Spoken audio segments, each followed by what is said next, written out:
Hey, folks, welcome to the Dark Horse podcast live stream number 199. Hard as that is to believe. It is sometime mid-November. It is sometime mid-November. It is about as mid-November as November gets. The Ides of November. The what of November? I'm guessing from your telling me that it's about as mid-November as you get, that it must be the Ides of November. The Ides of March is the middle of March? I believe it's the 15th, isn't it? Oh. But is that what that means? Ides? Well, see, now you're putting me on the spot, but I think so. Yeah. I don't know. Maybe. We'll find out, I'm sure. So here we are, 199. Our 200th episode will be the day before American Thanksgiving, so come back and see us then, but stay here now as long as you're here. We're going to talk some about the FCC and the internet today, about censorship, the administrative state, and more. And more. More. And more. Hear a little bit of fan mail at the end. Nice. Yeah. So join us on Locals, where there's a watch party going on right now. Join us on Rumble. Join us anywhere you can find us, but we particularly appreciate you coming and finding us on Rumble and on Locals. We're not going to be doing a Q&A today. We will, I think, next week, right before Thanksgiving. But lots more to say, which we will remind you of at the end. But for now, let's just start off with the ads, get those out of the way, and start talking. I will say that I'm going to read the first two of the three ads, and you're going to read the last one, Bret. But just a reminder that we choose our sponsors very carefully. So if you hear us talking about products or services, when you see this green perimeter around the screen, which means that yes, we are being paid for the ads, it means that we actually really truly do vouch for these products, and we do. So this week's sponsors are Seed, Uncruise, and Mindbloom. Our first sponsor this week is Seed, a probiotic that really works. If you've tried probiotics before and got nothing out of it, try Seed. It's designed differently from other probiotics. It's designed better. It actually works. It does not help with enunciation, however. It's not part of what it claims to be doing. Not actually what it is doing. Seed helps improve the health of your gut microbiome, which means that it supports you becoming healthier overall. Our resident gut microbes directly impact the development and function of the immune system. Even before we're born, microbes inform our immune system, teaching our body how to distinguish between benign substances and pathogenic antigens. That is, substances that our body doesn't recognize as its own. You can support your gut immune axis in a variety of ways, including by prioritizing sleep. New research suggests that the gut microbiome has its own circadian clock, and that changes to your normal rhythms can disrupt your microbes and the important functions they perform. Prioritizing regular sleep can thus help keep your gut immune axis healthy. Another thing you can do, of course, to support your gut immune axis is take Seed's DS-01 Daily Synbiotic. Seed is a plant-based prebiotic and probiotic with 24 strains that have been clinically or scientifically studied for their benefits. 16 of those 24 strains are specifically geared towards digestive health, and 4 of the 24 probiotic strains are known to promote healthy skin. Your skin, like your gut, has its own microbiome. Seed supports both gut and skin health. Seed is free from 14 major classes of allergens, including but not limited to sugar, animal products, soy, gluten, peanut, glyphosate, dairy, shellfish, and corn. And Seed is basically double-hulled with its capsule-in-capsule design. It is engineered to maintain viability through your digestive tract until it reaches your colon, where you want it. The same design makes it resistant to oxygen, moisture, and heat, meaning that no refrigeration is necessary. This means, among other things, that you can travel with it, which is super useful. Seed's Daily Synbiotic supports gut, skin, and heart health and micronutrient synthesis. People who use Seed often report improvements to their digestive function within 24 to 48 hours. So, start a new healthy habit today. Visit seed.com/darkhorse and use code darkhorse to redeem 25% off your first month of Seed's DS-01 Daily Synbiotic. That's seed.com, SEED.com/darkhorse, and use code darkhorse. Excellent. We're back to one-word assessments. You know, there was a reason for the one-word assessments back then, and Yeah, but you could even up it to like 4 at this point if you wanted to. You've got full vocal range now. I could even go 5. That is so very excellent. It's 5. It was 5. I was counting syllables rather than words. Yeah, Okay, yeah. No, we're not counting syllables. We don't have to resort to that sort of thing. No, we do not. All right. Our second sponsor this week is Uncruise Small Ship Adventures. Uncruise explores by sea and by land. They have boats that hold far fewer people than most cruise boats, and they take their passengers to some of the world's most magnificent places. Panama and Costa Rica, Galapagos, the Sea of Cortez in Mexico, Alaska, even our own backyard, the San Juan Islands.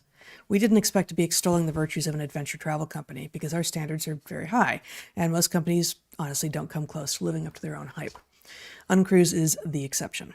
Our years of experience doing research in and leading trips to remote natural areas, including the scablands of eastern Washington, the Columbia River Gorge, as well as the Andean Paramo, Galapagos, and the Amazon, has led us to the sad conclusion that most trips do not meet expectations. In marked contrast, Uncruise exceeds expectations. The small boats of Uncruise allow passengers to get real deep experience. Their largest boat can accommodate a mere 86 guests. The boats of Uncruise take small groups of people to places that larger boats can't go, and the excursions are designed to bring people into deep nature without destroying it. When we spoke with CEO Dan Blanchard, we discovered a shared ethos, the value of wild, roadless nature, of exploration, and of observation. Our own Uncruise trip through the inland waters of Southeast Alaska in early May was fantastic. We saw sea otters with their pups, mountain goats, eagles in their nests, brown and black bears, puffins, orcas, humpbacks, Arctic terns, and more. And every day we got off the boat to hike or to kayak. The crew and naturalist guides were, to a person, kind, knowledgeable, and enthusiastic. The food was remarkably good, and food preferences and sensitivities were handled perfectly. And every sailing with Uncruise is all-inclusive. Transportation, drinks, farm-to-table cuisine, daily excursions, everything is included. Uncruise understands that the boat is just a tool. Their small ship cruises take guests through communities and locales on the ground so they can have actual experiences. Uncruise is giving DarkHorse listeners a fantastic deal. $500 off their current cruises, an offer that you can combine with other offers that you may find as well. So start thinking about winter in the tropics or spring trips to Alaska. Plan a trip with Uncruise today and take advantage of this great offer. Go now to uncruise.com/pages/darkhorse. Remember to save $500 on your trip. Go now to uncruise.com/pages/darkhorse. Once more, that's uncruise, uncruise.com/pages/darkhorse. I'll bring better dry bags next time. It's 6. Mm-hmm. All right. But I am. Next time, I'm bringing a better dry bag for the camera. Mm-hmm. That was my one failed bit of planning on that. Hardly Otherwise, something you can blame Uncruise for. I don't blame them for it at all. In fact, it is a testament to what a good adventure that was, that I needed a better dry bag for the camera, because we were constantly out there in the wet, confronted with wildlife worth photographing. It was great. Yeah. All right. Our final sponsor this week is MindBloom, which offers a new tool to improve your mental health at-home ketamine therapy. There is no quick fix for anxiety and depression. Traditional antidepressants don't work for everyone, and their side effects are often devastating. For some people, finding a new therapist will help, or starting an exercise routine, or eating a better diet. But some people still find themselves stuck in the darkness. Sometimes you need something to unlock your brain, a new way of thinking about and seeing the world. Maybe the thing that will help is guided ketamine therapy from MindBloom. MindBloom is the leader in at-home ketamine therapy, having safely helped thousands of people overcome their anxiety and depression. Unlike traditional talk therapy, ketamine works quickly and doesn't have the unpleasant side effects of traditional antidepressants. In a study of over 1,200 MindBloom clients, 89% reported improvements in their anxiety and depression after only 4 sessions. Right now, MindBloom is offering our listeners $100 off your first 6-session program when you sign up at mindbloom.com/darkhorse and use the promo code DarkHorse. Take the first step and break free from your anxiety and depression with MindBloom. That's mindbloom.com, mindbloom.com/darkhorse, and use the promo code DarkHorse at checkout. All right. So, tomorrow, November 15th, the FCC, the Federal Communications Commission, is going to vote to approve or reject a sweeping new plan for the Biden administration, a plan that, if they vote to approve, would forever change the internet and privacy therein in the United States, and presumably would have cascading effects elsewhere as well. Absolutely devastating. Absolutely devastating. So our friend Holly had a guest post on her Substack, which links to a number of other things. We'll put all of these links in our show notes. But the place probably to start is that the current FCC commissioner, Robert Carr, has come out strongly opposed to this plan.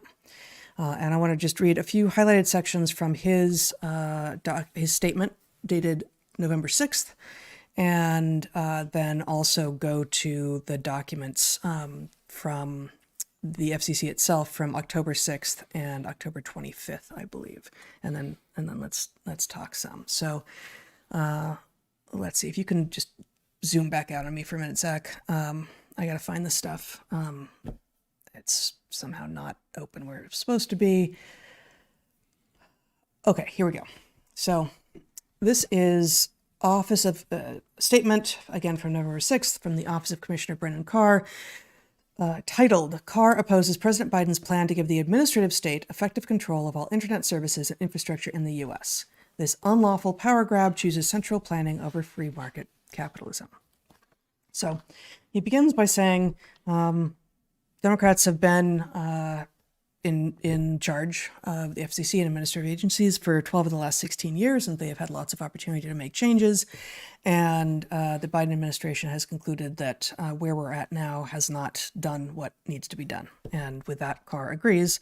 But of course, he's laying those failures at the Democrats' feet, which seems fair, at least given that that amount of time thought about. He says, among other things, what is this proposed plan going to do?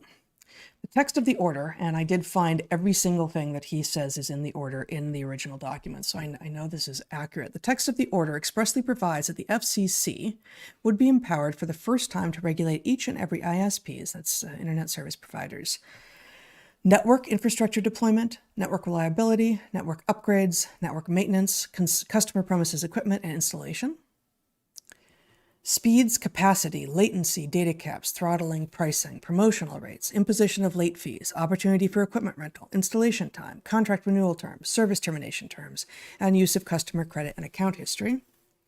And mandatory arbitration clauses, pricing, deposits, discounts, customer service, language options, credit checks, marketing or advertising, contract renewal, upgrades, account termination, transfer to another covered entity, and service suspension. And then in one of the best sentences I've read in a long time, Carr says, as exhausting as it is to read that list, the FCC itself says it is not an exhaustive list. Fantastic use of language there. And it's even worse than that. He says, the FCC reserves, and again, I do find this in the source documents, the FCC reserves the right under this plan to regulate both, quote, actions and omissions, whether recurring or a single instance. In other words, if you take any action as a ISP, you may be liable, and if you do nothing, you may be liable. There was no path to complying with this standardless regime. And the draft FCC order says that, quote, we are not explicitly tasked with regulating entities outside the communications industry. Parenthetical aside from Carr, a rare moment of regulatory humility. But it then goes on to say that the FCC will do so in this case nonetheless. Parenthetical aside, the moment passed. The moment of regulatory humility has passed. Quoting Carr again, landlords are now covered. Construction crews are now covered. Marketing agencies are now covered. Banks are now covered. The government itself is now covered. All newly regulated by the FCC and liable for any act or commission that the agency determines has an impermissible impact on a consumer's access to broadband. Overreach much? You wanted to add some things, I think. Well, I just wanted to point out that, look, you're either going to be able to handle the contemplation that there might be something behind this beyond what you're supposed to see. This is once again something designed to be so boring and technical and outside of your area of expertise that presumably somebody who's more qualified is on top of it. If it's a 3-letter agency, you want to ignore it. Right, but there's going to be an obvious Mott and Bailey here. Mm-hmm. There's going to be a very defensible explanation for why the FCC would want to be in charge of all of these things. Obviously, the internet has become essential to our daily activities, and the thought of it becoming unstable is truly frightening if you understand all of the various systems that depend on it, blah, blah, blah, blah, blah. This isn't about instability.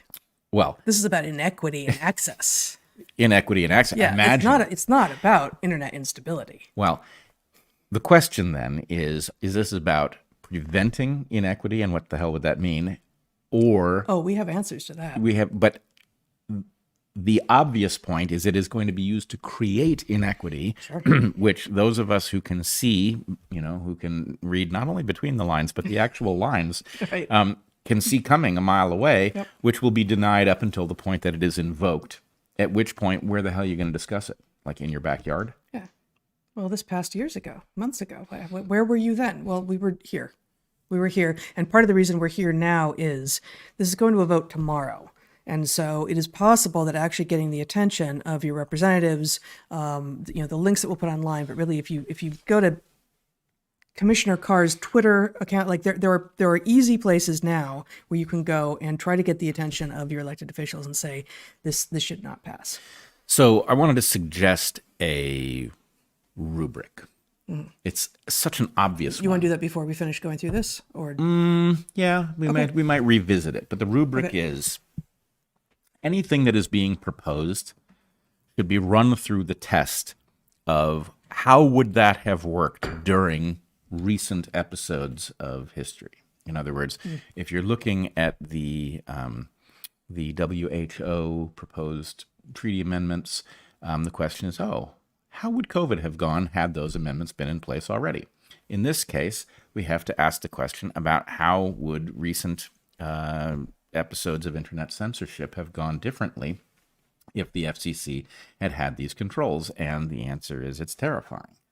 So anyway, that's going to be the new rubric. Maybe we'll refine it a little bit, but yes, the very idea that the FCC wants the power to regulate things like the termination of accounts. Really, whose account will they be terminating? Is it going to be, I don't know, ours, right? We won't be able to access the internet because we will be guilty of wrongthink? Yeah. No, and as the last bit that I read from, the FCC grants that they're not explicitly tasked with regulating entities outside the communications industry, but they're going to do so because they feel like this is important enough that they're going to do so. And so they're reaching into everything potentially. It's very much like the WHO. In fact, it's very much like the proposed amendments to be voted on in May of 2024 to this, what was it, a 2005 WHO document, which basically says, yes, technically, health is in our name and all that, and we're a public health, non-governmental body. But really, if we say it's about public health, then it's in our domain, and therefore we are now saying that we might say we are granting ourselves the ability to claim that anything is within the realm of public health, and that's exactly the same move that's going on here. Like anything that's outside of communications but might impact broadband access, well, then that's our domain. I would also point out that this very same thing was a precipitating event in the collapse of the Evergreen State College, where you may remember we once taught. I do. Evergreen State. Yeah. The that Evergreen State place? College. Mm-hmm. Yeah, and do you remember? I've forgotten so what what are you talking about? What I'm talking about is those who have paid attention to that story may remember the famous canoe meeting in which the full absurdity of the campus went on display. I raised the canoe meeting to a few people recently at some of the events that we've been at recently, and it was brought back to them, but it has faded from memory for those of us who weren't living the horror at the time. So you might want to replay the canoe meeting. Was an insane episode in which the architects of a new broad and draconian plan to revamp the entirety of the college to some unknown purpose was presented in what was called a forum, implying that we might be able to discuss it. In fact, they hadn't even presented it. They claimed to have emailed all of us, and I had to harangue the committee to actually email it to us so we could look at it. But then we got the day before. The night before, yes. And it was absurd. But in any case, the canoe meeting involved a ceremonial revelation of one little piece of the plan that then caused the administrators of the college and the members of the committee. What was the committee called? I don't know. There was a large hand-picked committee, but they... You don't look at the man behind the curtain committee. That's the one. Mm-hmm. They beckoned everyone to join a ceremonial canoe that extremely. It would come to stretch across campus. Yes. As we went into the sea of equity together. Anyway, it was an absurd spectacle. But the thing I wanted to point to was that the plan, in fact, involved them extending their reach beyond their charter. Yes, exactly. And extending their reach into things like hiring, which they were not charged with looking at. But their point was, well, you're not saying hiring isn't important, are you? So obviously, this is a place to increase our equity. But what did they mean by that? What they meant was that you would not be able to hire anybody for any position, including chemistry, math, all sorts of, computer science, without providing an equity justification, which meant that it wasn't possible to hire somebody who was just going to teach their discipline. They had to all be activists. Right. No, and it wasn't what we had seen before, which was also not good, right? It wasn't, you need to write a statement describing how you will work towards equity in the classrooms where you teach. No, this was, there shall be no positions hired that do not themselves involve the pursuit of equity. Which means, of course, physics is dead and chemistry is dead, and everything that isn't about this particular ideology is dead. So equity is, the largest Trojan horse of history at some level. I think it is. It was used there. It's exactly being used here because this is being called an equity plan. Like that is the justification for this entire FCC thing, which, if passed, again, like with the WHO referendum or memorandum or whatever it's called, will redefine its charter, to use the language from Evergreen, to extend borderless to, every possible horizon, such that it can reach into anything that it feels like reaching into. It's a sophistry superweapon. And the WHO explicitly, in their revision document, calls out equity. We talked here about the fact that they reserve the right to redistribute the various technologies and know-how around the world to increase the equity of a response to a public health crisis. Same. Right. Mm-hmm. So, one might wonder whether or not somebody didn't have a clever idea a number of years ago that if you wanted to actually capture all of these structures and turn them to some non-public spirited purpose, that equity provides the perfect cloak. Yeah, because sure it's ill-defined and it allows you to reorganize anything based on a claim that something is inequitable. Yep. Right. And, and then as soon as you challenge it, the question is, well, what's wrong with you? Are you a bigot? Right. Right.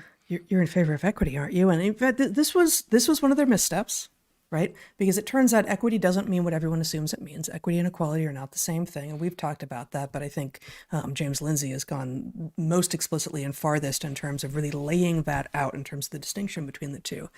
And while it would be hard for me to stand up to someone and say, no, I'm not in favor of equality, although there will be conditions under which I think that having equality as the highest or only goal is wrong. But equity, everyone, once they hear what equity is, must be, in fact, willing to say, yeah, I'm not in favor of equity. Nope, actually wrong. Not that that's not my highest value. It's not a value at all. I think that equity is wrong-headed. Well, it is, as always, the result of the commandeering of terminology. There was a point at which equity was a perfectly fine thing to be interested in until it I don't know if that's the case. I do. Equity obviously has a valid meaning when it is not what's being... the definition that can be recovered? Like what's the valid meaning that can be recovered? There is no valid meaning that cannot be gamed in the hands of bad people. But the idea that it might make sense to reorganize something, on a ultimate team, for example, there was a constant process if the teams were very lopsided of redistributing certain players, right? I guess I need to hear the definition of equity that's being, so redistribution of talent to make competition more interesting does not, which yes, I've certainly participated in such things, right? Mm-hmm. Or Yeah, right. Redistribution of talent to make competition more interesting when you're playing a pickup game, and the point is the sport and the play, and not that I'm going to win at all costs. Fantastic, but I don't think that that is in service of equity. But until I hear No. a definition of equity, I can't give that you a can- definition yeah. that can't be gamed, because that's exactly the reason they've settled on it, is that because it is not equality of opportunity, for example. Equality of opportunity, we can say, are the opportunities really equal? Right? So the point is there's no wiggle room in there if you're actually doing the measurement. The idea that equity, if you had a scenario in which a group of people was trapped in cold circumstances, they were threatened by cold, you could look for an equal distribution of blankets, where you could distribute them equitably in a way that vulnerability resulted in certain people ending up with more blankets, children who have a greater surface area, for example. So there is a legitimate version of this, but nobody wants to touch it now that we've seen what can be done with it. Yeah. But anyway, I think what we're finding out is that something, whether it knew that what it was doing on the front end when it commandeered that term, Right. or it's just realized that the woke revolution has carved out a huge loophole in everything, is now using it for a power grab across public and private concerns. And it is resulting in what is obviously, people will remember, we regularly invoke William Binney, who was with the NSA, who coined the phrase the turnkey totalitarian state. Turnkey totalitarian state are provisions that are erected around you without being active, so you don't notice that it's a totalitarian state, and then somebody turns the key. This is the building of these things on the basis that there's some problem with the internet that needs to be rectified, and of course the FCC is going to step in and do the job because they're just that committed to our being served well by, internet stuff. Yeah.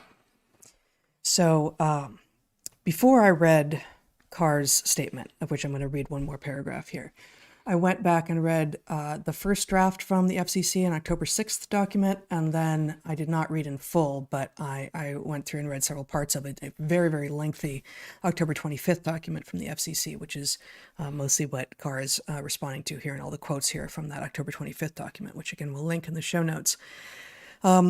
Interestingly, the October 6th, the earlier document, is almost entirely, or it's very strongly leans on this equity justification for these sweeping reforms and for this vast overreach. And it really doesn't come up much at all. It's like it's already been accepted by the time we get to the document 2-3 weeks later. And that is mostly what what I've been reading from so far. But here we have in the penultimate paragraph of Carr's November 6th document, strongly objecting to this plan from the Biden administration, he writes, after nearly 2 years and several rounds of comments, the FCC's draft order, and again, this is the larger October 25th draft order, concludes that, quote, there was little or no evidence in the agency's record to even indicate that there has been any intentional discrimination in the broadband market within the meaning of the statute. But instead of proceeding with forward-looking rules on that basis, the FCC, at President Biden's direction, reads an expansive and disfavored theory of liability into the law that exists nowhere in the statutory text. Even in the absence of any evidence of intentional discrimination, the Biden plan states the FCC can impose potentially unbounded liability if the agency finds that some act or even failure to act happened to result in a disparate impact based on the FCC's own judgment. Reading this theory of liability into the law conflicts with the Supreme Court's civil rights precedent. The FCC should not adopt it. And then he says, look, there could be changes that would actually do some good, but this ain't them, and this can't go through. I want to read just one page of that earlier document from the FCC, which addresses some of what he's talking about here, and then I'll have us talk. So this is, you can show my screen here, before the Federal Communications Commission, Washington, D.C., again, from, October 6th. So I'm just going to scroll down to page 4 here. That's page 3. Page 4, which is part 2 of this October 6th FCC document, the subtitle of which is Digital Discrimination of Access Must Include Policies and Practices that Disparately Impact One or More Marginalized Groups' Access to Broadband Services. The NPRM asks whether the Commission should define digital discrimination of access with reference to disparate impact, disparate treatment, or both. Okay, so we've been here before. This is a large part of where we were at Evergreen. Impact, treatment, or both.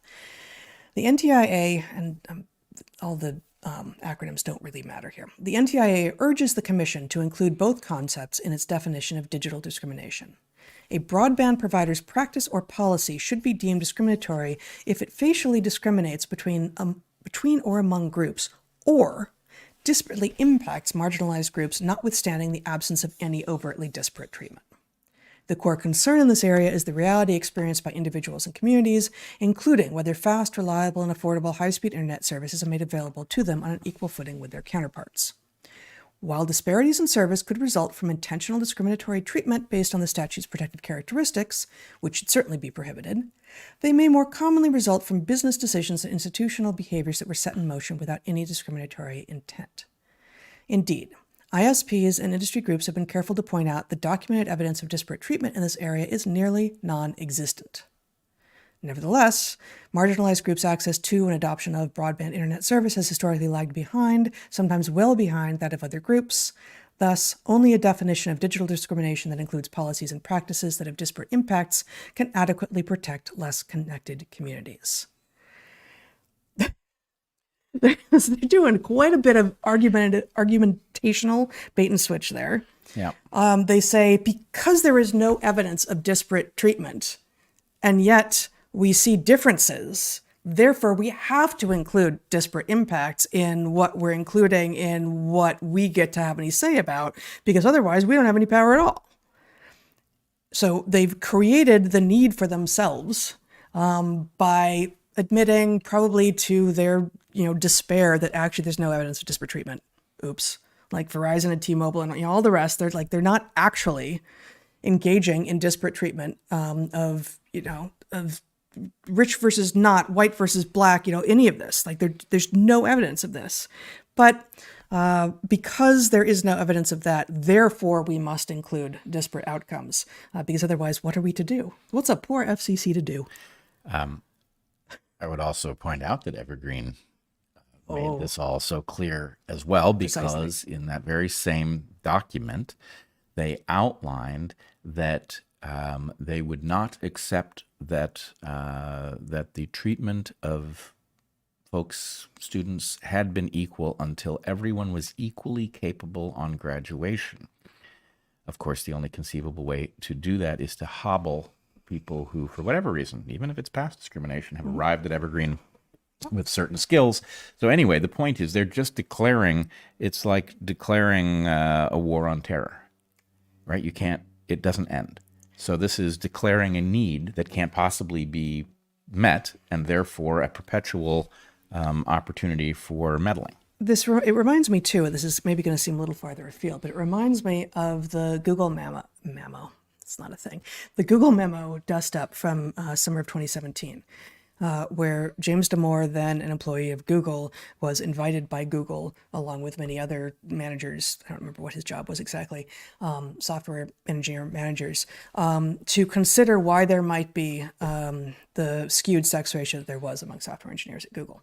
And he put together a document, which I wrote about, and I was then on a panel with him. And I assessed, I probably wouldn't have said some of the stuff the way he said it, but the science is sound, and he's right. More to the point, though, more to this point, is you can't compare. You can't say, the sex ratio of Google software engineers needs to be the sex ratio of the population, because that's not actually the population from which you are pulling software engineers to be employed at Google. Now, I don't have a perfect rubric for who you might be pulling software engineers at Google from, but perhaps a good proxy would be people earning degrees, either bachelor's or master's, in computer sciences in colleges in the years in which people are then being hired at Google. So those are the stats that I looked at in advance of the panel that I was on with James and Peter Boghossian and Helen Pluckrose in early 2018, I think.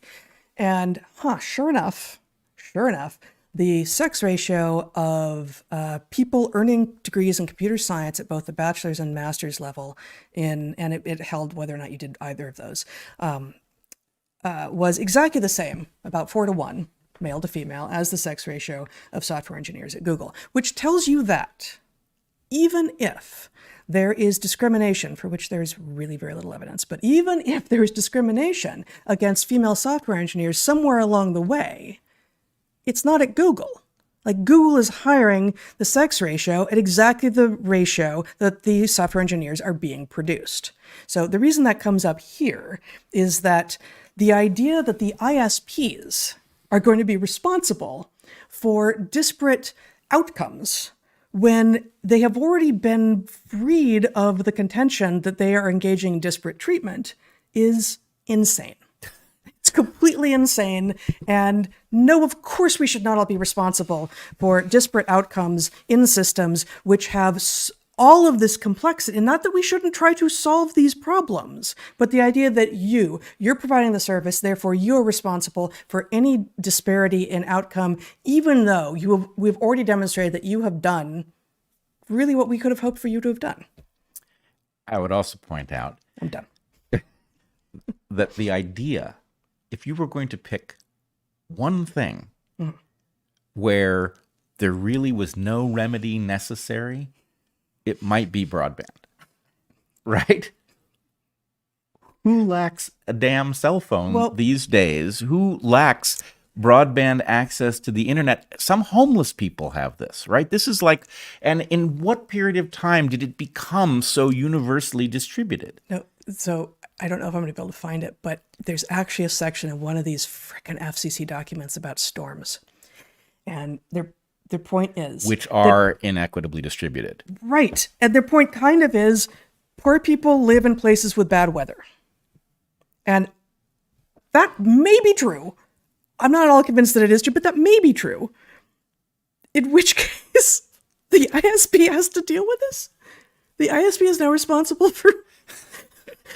Well, the thing is so backward. Look, okay, first of all, let's say that you had slightly slower access to the internet. Yeah. It's not the biggest tragedy. In fact, there's an argument to be made it might even be good for you.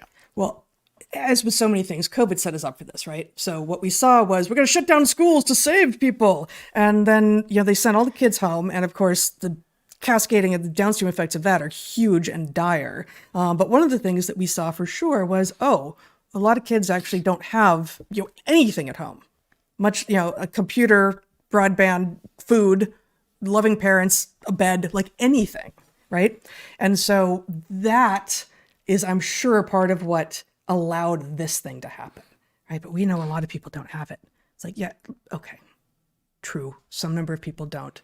And those people are also missing all of these other things. Okay, but even if that were the case, and I am not convinced that there is a crisis where people are lacking sufficient access to the internet. I rather suspect the crisis is quite the opposite, but there are going to be some people. Libraries do exist too. Yes, people have access, right? Yeah. If you don't have access to the cell network, you probably can get access pretty cheaply to a Wi-Fi network. There are libraries. So, and the harm of not having access, I would like to see some all-cause mortality data on, internet access, because it might be that it's just actually bad for you and that the people who have the gift of not being connected to it actually are going to outcompete the rest of us. But nonetheless, the idea that there is a crisis here that requires the FCC to take a broad view about its ability to terminate accounts. Did you catch that? Oh, yes. Right? The termination of accounts. Yes, create equity by terminating accounts. Interesting. How are you going to create equity? It's Harrison Bergeron. Harrison Bergeron all over again. Right. But the point is, okay, the point is some totally garbagey rationalization for some incredibly diabolical power grab on the basis of equity, which means that if you oppose it, you're a bigot. It means that, that last tiny little fraction of a percentage of people that really doesn't have a good option for access to the internet, right? You're against those people. Yeah. That's who you hate. That's why you're concerned about the FCC's overreach, is you hate those last few people who aren't on the internet. This is obviously just nuts, right? And I would also point out that, once again, the whole idea of, well, it's not really, there's no difference between an industry that's actually discriminating against people, which would obviously be something in need of a remedy, right? And the impact is differential. Therefore, it's just as bad as if somebody had discriminated against someone, right? And we see this over and over and over again. Okay, well, there's no evidence of discrimination against, women or black people or whatever, but there's still historical stuff which is causing the problems, and therefore what? Like, actually finish the sentence, because they never actually finish the sentence. They kind of go like, it's really bad, right? And no, we couldn't find any evidence of discrimination. And, yes, discrimination still exists, but most of these stories, they start with this like little parenthetical or footnotes, like, oh, there's no discrimination actually, but we got a problem, we deserve to have the power to solve it. Well, and boy, do we have some ideas for you. One would have to read especially carefully to figure it out, but I read this document before we came on air. The response to it by Carr. But I think I can read in there, and it's always the same, right? They carve out a justification that could be limited. If you had some court that was actually looking in on these decisions on a regular basis, it could actually be limited in some way. But the whole thing defines its power to declare what is a problem so broadly that, you couldn't possibly be... But you're not being fair, because, the internet is an evolving thing, and it changes very fast, and they don't want to be limited by what we know today. They just want to get ahead of it a little bit. They just want to get ahead of you a little bit. Well, they just want to get ahead of us a little bit is exactly what I'm concerned about. Yes, because I think what I read in there, if you think back, again, let's apply COVID as the standard. How would these powers have been used during COVID? Well, one thing that we heard very frequently was that the impacts of COVID were disproportionately bad for people of color, which may actually be true on account of the fact of making vitamin D is more difficult if you have dark skin. The remedy, however, would have been awareness of the vitamin D issue, supplementation of vitamin D, those sorts of things. Encouragement of going outside. Right. But what happens if under this new FCC rubric, the idea is, medical misdis and malinformation is disproportionately harming communities of color and other oppressed people. Therefore, we're terminating your ISP access to the internet so you'll stop hurting these people. It's like, well, that didn't happen, but it doesn't mean you can't claim it did. So, the number of diabolical scenarios. The powers would be granted to the FCC to do just that if this passes. Right. The FCC, and we also now have the WHO will presumably at some point in the near future have these incredible draconian powers to declare a public health emergency, and the way these things interface with each other is unthinkable. If they both pass. Yeah. If the WHO's addendum passes in May and this FCC garbage passes tomorrow, and the WHO has defined public health as anything that they define as public health. And the FCC has defined equitable access to broadband as anything that they define as equitable access to broadband, which means that we've got the entire universe being served by the WHO over here and the entire universe being served by the FCC over here. Presumably there will be a moment when they clash, when they actually both want to make some changes on the same thing, because everything's public health and everything is equitable access to broadband. So what are you going to do when these two three-letter agencies actually butt heads with one another? I am really not worried about that, because the assholes that are pushing this stuff are pushing both things simultaneously. They are going to be in complete agreement with themselves about what it is that needs to be done to whom when. And I'm much more worried about, what happens. You think I was worried? I mean, not really, but I don't even think the potential No, I think it absolutely is a potential, actually, because just like you pointed out with regard to the Evergreen thing, they appear to be, like a ragtag group of misfits, right? And it's this group and it's this group and it's this group, and they're all saying like we are marginalized and we are underrepresented and we are historically trodden upon, and therefore we come together. And as that group starts to grow in power, the core members of that group start shunting other members out. And so, as there are fewer and fewer of us out here to dissent, the big guys will begin to fight amongst themselves, and sparks will fly. Yeah, but I don't see sparks will fly, but I don't see it happening between these two entities. This is basically discretion hoarding, where the ability to override reason that might come from any place, whether it's from doctors or from bureaucrats or academics or anything, the ability to override anybody's judgment on anything is being carved out. And, we will find out what the emergency is.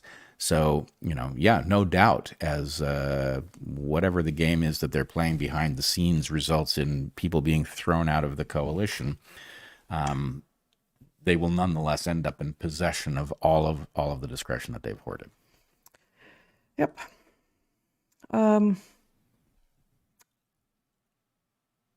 Yeah, I found the stuff on storms, but maybe it's not. No, I want to hear about the storms. The inequitably distributed storms, which seems almost certain to be true. This is again from the October 6th document from the FCC, not the most up-to-date one, and a much shorter one than the October 25th. Variability in service quality might be due entirely to a storm's fortuitous path. Fortuitous.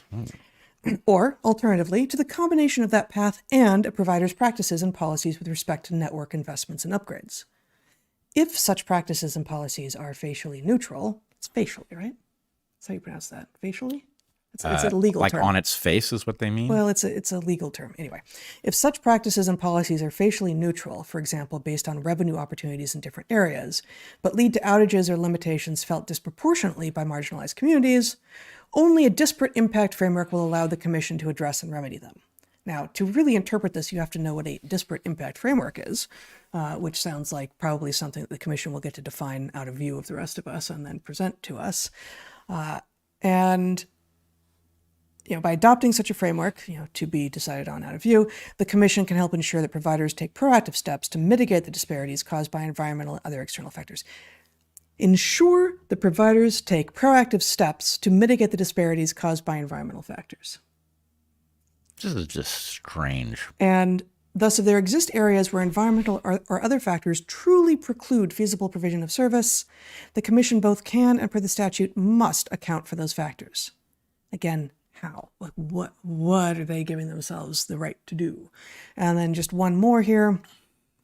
What the Commission must not do is allow a provider to blame geography, bad weather, or other factors for a purported inability to provide adequate service to communities in need when the provider's own practices and policies also contributed to a given gap or disruption. So at one level, what I see here is them saying, actually where it's really hard to access, like up in those hollers, you can't decide. You, ISP, can't decide not to go there.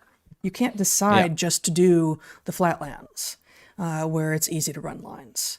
And really?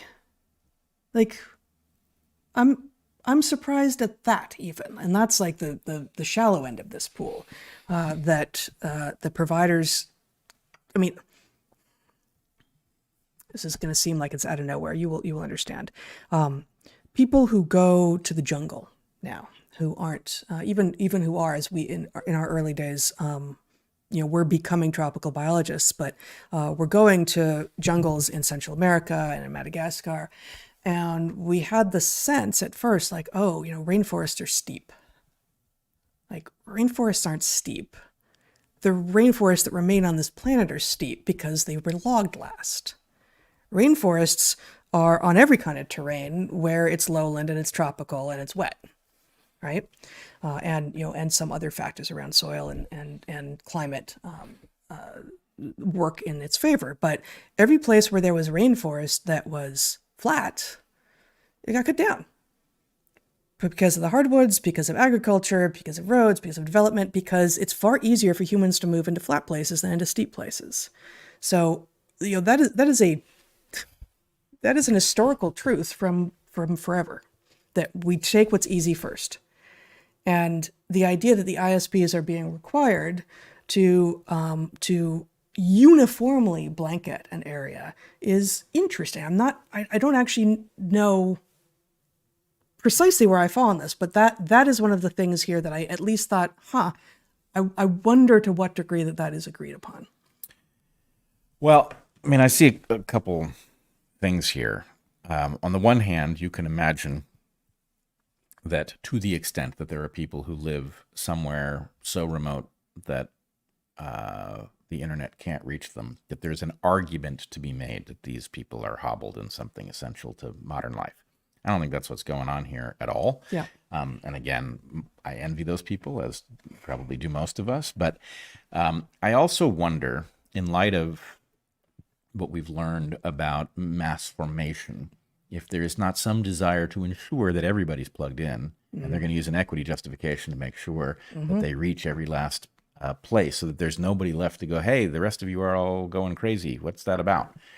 I would also point out, this is all a little bit interesting in light of Starlink.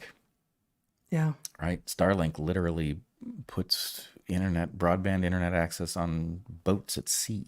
Yeah, but it's not cheap. Well, I'm not saying it's cheap, but I'm saying that if you wanted to make sure that people had access without creating a fourth branch of government, right, you could do it with technologies that are already available inexpensively. I don't see how that addresses this. ISP through traditional means or through Starlink, it's still, they still, the point that we are being told they are trying to make is equitable access. And, whatever they're actually up to, Starlink or, cables into your home, it still takes something. Well, no, not really. I mean, that's the point about the Starlink, is that what you need is just power, and you can be anywhere. And so, but it's fantastically expensive. It's not fantastically expensive. No. We're talking about people who don't... Right, but my point is a small government program that decided to Starlink remote locations could do this without creating draconian powers. The draconian powers are obviously the point. Well, that feels to me like a different point, because this is not the FCC claiming that they are now going to start providing internet to people, right? Right, they're going to force providers to do it. They're going to force providers to do it. And so if right, including Starlink, right? So if the government is saying, oh, actually, we're now going to take on, and maybe because they know that people would get up in arms about the idea of the government's providing internet to a bunch of people, how is that the government's job? Where do we in fact live? What is that? But Starlink is just another ISP here, I feel like. So right, but the point is the idea of locations so remote that they can't get internet access, which that document says, should there be such locations that it's not just difficult but impossible, then they at least have to account for the causes that make it impossible. Actually, nowhere is impossible. So to the degree that this is an actual concern, and that it would be good for people whose regional ISPs don't actually get to where they particularly live, perhaps there would be some good, some public good in having those ISPs team up with Starlink for those particular right. But potential my customers. point is not about anything other than, just as it was conspicuous when during Katrina the government forgot that it had helicopters, right? That it had materials that could remedy the issues at a rapid rate. It is interesting that we have a draconian bill with no end of opportunities for abuse at the same moment that we have a technological remedy that interrupts the primary justification for this. Right? Forcing ISPs across the board to serve communities equally is absurd in an era where this could be done very efficiently with a tiny program. I'm not convinced. I'm not convinced because that requires a governmental corporate alliance between Starlink and government, and then that would appear to be competing against the other ISPs. Like I feel like you get into all sorts of legitimate regulatory problems by imagining that. I do. I guess I take the point that I hear you making that I think is quite reasonable here as actually to their point that we refuse to be precise about defining the scope of what we want to do because things are changing so fast. Well, yes, if this document has been in process for 2 years, things have changed very fast out from under them. Starlink is now actually out there and could resolve some of the problems that they themselves are claiming to want to solve by means that are somewhat older. Yeah, I don't think they haven't noticed. I mean, if I can just point to one conspicuous thing here, the fact that they even mention banking in this document, what the hell is that doing? Where is it? I don't remember banking in here. I can't remember, but it was in one of the quotes that you had highlighted. Not that document. I'm working on it. But in any case, the idea that they're somehow going to fix an equity problem through regulation of banking obviously strongly implies a willingness to engage in debanking. And I think, frankly, this is about control of the internet for purposes that are not stated. It's got a justification that is provided. Yeah, so the FCC doesn't mention banking. This is Carr saying the unending scope of this document means that there are no limits. And so the particular quote is, landlords are now covered, construction crews are now covered, marketing agencies are now covered, banks are now covered, the government itself is now covered, all newly regulated by the FCC.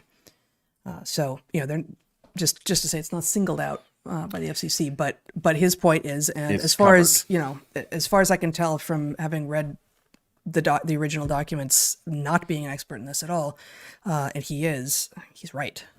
Yep. Well, I think he is right. And I Yeah. think that this is about the control of the flow of information using a very thin justification of, the government being obsessed with helping those small number of people who don't have broadband access, which is nonsense.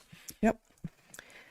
Okay, so again, vote is tomorrow. So if people feel inspired to reach out to your elected officials and make your position known that expanding the scope of the FCC to include anything and everything is not in the interest of individuals or anyone but the people behind this, please do so. Yes, they have automated tallies. So in all likelihood, you can simply call your congresspeople and you can have your displeasure noted automatically. It's not hard to do. And they're also in Carr's tweet, I believe, and the Washington Examiner's also been covering this. There are ways to contact the FCC directly. All right, so kind of related, you also want to talk about, well, I'm going to let you introduce it rather than use any keywords here. Yeah. My attention was called to a Michael Shellenberger piece. It's a video in which he is looking at a 2021 video presentation by Renée DiResta on the Stanford Internet Observatory's activities. It contains some narrative, how the projects that they are involved in came under their purview. It's not very long, but it's long. It's 40 minutes or so. And what Shellenberger does, I highly recommend that people watch or at least listen to the thing. What he does is he steps through Renée DiResta's presentation and he translates it as somebody who has been researching the censorship industrial complex. That is a term that I believe our friend Bret Swanson is responsible for. But anyway, Shellenberger has brought it to much wider attention. And so Renée DiResta, for those who don't know, has been a warrior of sorts against what she terms misdis and malinformation. What she's really been is a warrior in favor of censorship who played a very diabolical role during the pandemic. I will say, I think my first awareness of her was from you, where you were absolutely alarmed at what you heard this person say on Sam Harris's podcast. Back mid 2017. Yeah. Yeah. So she is an unrepentant Russiagator. Yeah, And I was alarmed.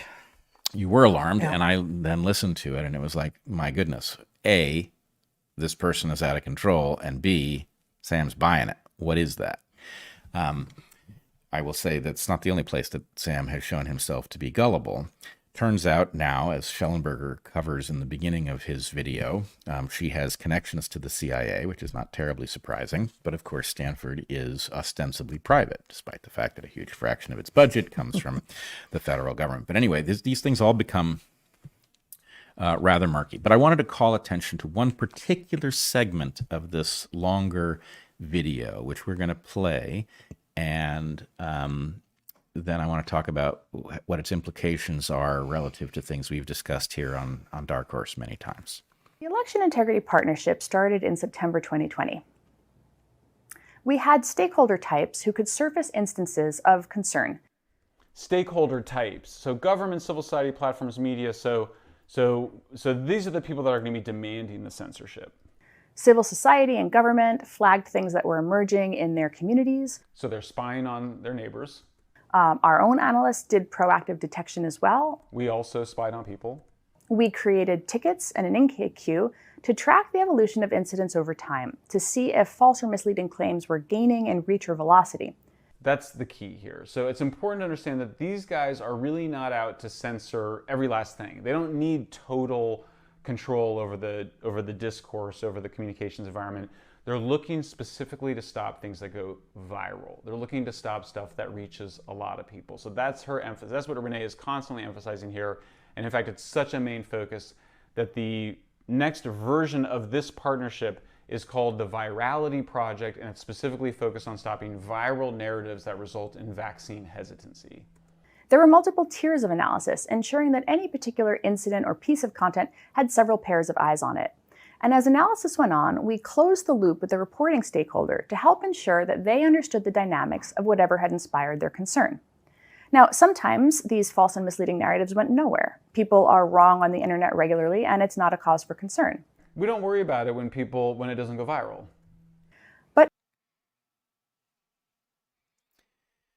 Okay. So I should say, actually, we have met Renée DiResta at a conference. She sat down to breakfast with us, and I would say, superficially speaking, I felt a thinly veiled disgust on her part. I think she thinks she covers it better than she does, but I do not have the sense of her welcoming other viewpoints. I had the sense that we were displeasing to her. But in any case, That was back in 2019. 2019, yep. What I wanted to call attention to is something that I have previously mentioned under the heading of surgical totalitarianism. And my concern is that in the past, if we think about the Stasi in East Germany, there was a kind of ubiquity of totalitarianism that was necessary to maintain control. Everybody was ratting on everybody else because they were intimidated by the Stasi into doing it. And so the point is, it was no secret that this was happening. It was very visible to everybody because everybody was feeling the pressure. Surgical totalitarianism involves the selective application of totalitarian tactics only where it is necessary to prevent outcomes that are displeasurable to the powers that be. And again, if we go back to the COVID pandemic and you think about what actually unfolded, I would say that a small number of channels, a small number of people broke the public narrative, which was being coerced into every mainstream outlet, was being coerced onto doctors, was being coerced into everything. So it was just simply the water that we swam in. A small number of us caused that narrative to come apart because we were able to get the information into a large enough number of minds that people could begin to see that safe and effective didn't mean safe and effective, that the useless repurposed drugs were actually apparently not useless, that the origin of the virus was likely not through the wet market, but was through the Wuhan Institute of Virology, that the application of these bizarre so-called vaccines was reckless, especially vaccinating into an active pandemic rather than in advance of its movement. All of these things are places where the public became aware that what they were being told by officials was not accurate, and in many cases was putting them in danger. Mm-hmm. If we rerun the pandemic with the kinds of activities that Renée DiResta here is describing, and frankly, even worse in the context of the FCC power grab that we've just discussed. If you could take 10 players off the map, right? If you simply reran the pandemic, but Robert Malone, Peter McCullough, Joe Rogan, Matthias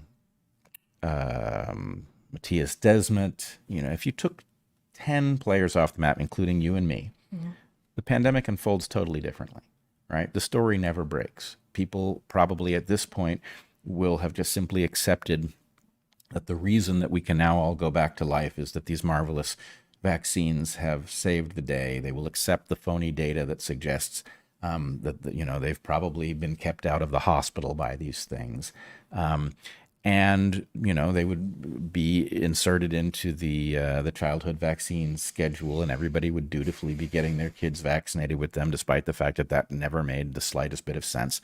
So again, if all you did was take out the 10 people who most impacted the public discourse in a way that went against the mainstream narrative, then you wouldn't have to mess with everybody else. It doesn't matter that there would be people who were noticing things, people who had, lost loved ones in the immediate aftermath of being vaccinated. They would be, shouted down by an angry public that didn't want conspiracy theories being circulated, right? The calamari clots that the morticians were finding would become just a rumor. It's not hard to imagine that, messing with 10 people would have been enough. Mm-hmm. And the problem then is the idea that it had even happened would be effectively invisible, because anybody who said, hey, you have no idea what happened to us, why we were disappeared from the internet at this moment. Well, and all of the people you mentioned were messed with. We did get messed with. We just didn't get completely obliterated. Right. The fact is we survived. We paid heavy cost, but the fact that we remained important nodes in the discussion and staunch did not give in to true speak, or why can't I think of the right Orwellian term here? Newspeak, true speak. Yeah. Did not continue to assess what we thought was what the evidence suggested.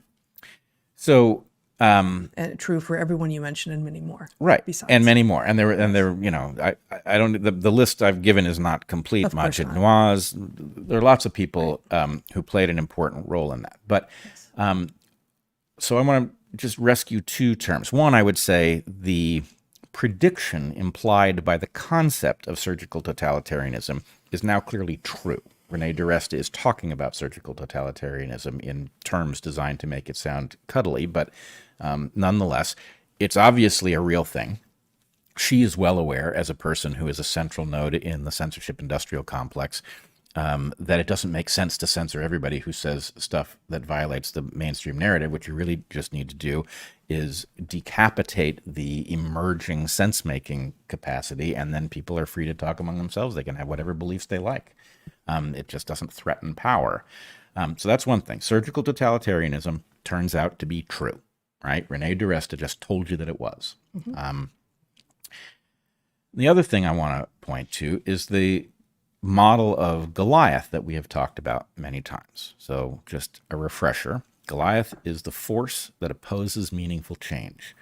Okay, surgical totalitarianism is one mechanism whereby it will do that without being detectable to most people. They won't know it's happened. But what is the WHO, treaty modifications, the FCC, power grab? What are all of these things? Well, remember, Goliath is a composite of two things. There are honest-to-goodness meetings between people. The Stanford Internet Observatory and the Virality Project would be a little conspiracy to shut down countervailing narratives. So that's actual people who meet. But then there's also a set of emergent properties. And emergent here is a synonym for evolved. So the point is, Goliath is a hybrid of these two things. People who actively conspire and people who are simply responding to incentives, putting something into the world.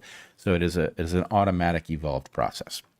The reason that we beat the narrative during COVID was that the evolved emergent part of Goliath is dumb as long as you've got him on territory he doesn't understand. Okay, that's the reason it worked. And I've used this example before, but Goliath did not know what a podcast was. He didn't know why it should matter. The idea that Joe Rogan, some fighter with a dirty man cave, was It's going to... not dirty. Well, the table is never cleaned. Cluttered is not... Cluttered. Dude, you should know the distinction between cluttered and I dirty. certainly do. I'm sorry, Joe. I disrespected the man cave, and I'm... Don't disrespect the man cave. Okay, but the point is, Goliath didn't know why anything Joe Rogan thought should make any damn difference to anyone. And Goliath went after Joe Rogan, and it didn't work. Why didn't it work, right? They mocked him as a know-nothing, blah, blah, blah, blah, blah. That should have been enough. They had every mainstream channel. They broadcast Joe Rogan's a fool and all of those things, and nobody listened, right?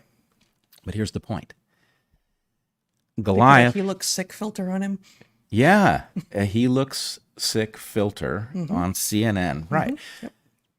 But the unfortunate punchline to the model of Goliath, which I'm going to argue is also apparently true, is that Goliath is a dummy who can't win on territory he doesn't understand. Goliath now knows what a podcast is. This is no longer territory he doesn't understand, and he's on the move, so that the next pandemic will not involve this play.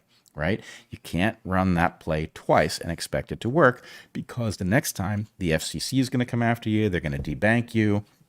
You'll be on all digital currency. You'll be monitored.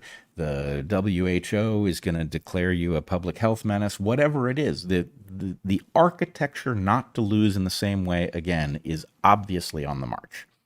And obviously the right way to fight is to not let these things be turned into law, or I'm not even sure what the right term is in terms of the WHO, because it's above law at some level. Not allowing these upgrades to be made to Goliath's model is the right way to do it.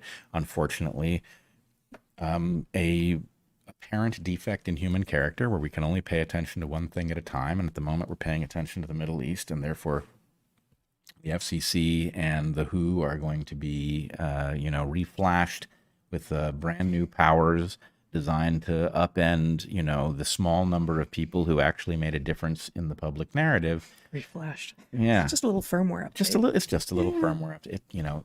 Firmware update.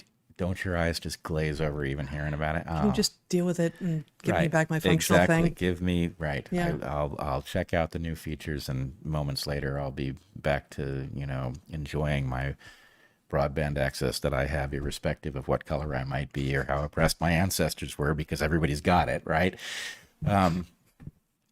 So anyway, Inequitable broadband access. That's the real pandemic. oh, good. Yeah, Yeah. that is the real pandemic. It's a public health emergency. In It fact. is. Yes. Yep. It's time to dance. Yeah. Well, Yeah. anyway, so that's more or less what I wanted to extract from that is just. Oh, and I should also point out that the video that DiResta does that Michael Shellenberger now steps us through and translates for us. Like I said, it was 2021, an interesting moment in time for her to be focused on these things. And you can actually see she's discussing the transition between controlling narratives of election interference, unfair elections, and the switch into COVID. And these people are going to have a job no matter what the emergency is, because they're going to have to silence people who notice the discrepancies. But it's clearly an insider video. This was not a meant for the public video. This was people who are all on board with the idea that censorship is awesome, because guess who's going to be doing it? It's us, right? This is a video from them to them. Gotta love censorship when you're the censors. Gotta. Most people do, right? The Rawlsian veil of ignorance would suggest that they are missing the point, but they do seem to have a lot of power at the moment. Yep. So there it is. There it is.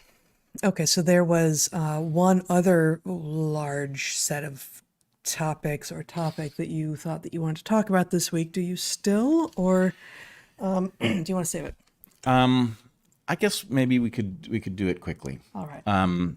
So many of you will have seen that Bari Weiss delivered a speech at the Federalist Society. As she points out at the beginning of that speech, that's an odd place for her to have ended up, but nonetheless, she gave a talk, and it was a pretty interesting talk, actually. But there's one part of it I wanted to focus on again, because it relates to a model that DarkHorse viewers and listeners will be familiar with. Zach, do you want to play that clip? You've got the clip. But that's not the whole answer. And that's because the proliferation of anti-Semitism, as always, is a symptom. When anti-Semitism moves from the shameful fringe into the public square, it is not about Jews. It is never about Jews. It is about everyone else. It is about the society or the culture or the country where it is being allowed to proliferate. Anti-Semitism is a warning system.